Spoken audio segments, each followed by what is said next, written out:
Part 2 of 5 with Dolores Cannon. Channeling, or becoming a portal for the unknown to become known, is no easy task for a mere mortal.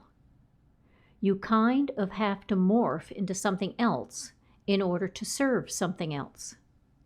You must melt away and become your natural essence, and when finished with a session, you must snap back and deal with all the complexities of being human again. This process is going from something rigid, hardened, and closed off to something that is opaque and fluid.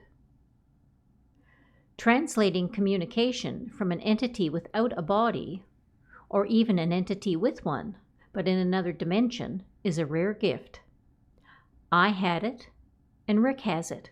But this isn't something that most Christ-level souls or avatars, as I like to refer to them as, will experience themselves directly.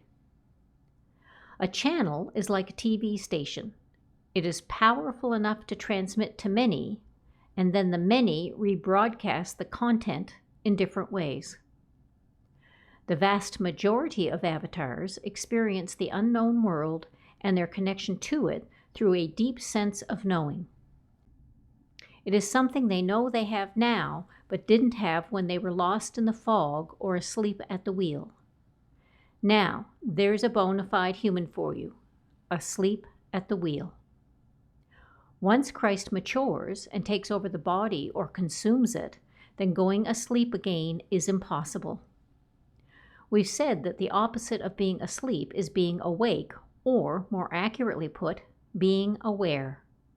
Someone who is asleep is not aware of much, if anything, but someone who is awake pays attention to all the little nuances in life, all the unspoken things, all the intricacies of this delicate web we call the earth.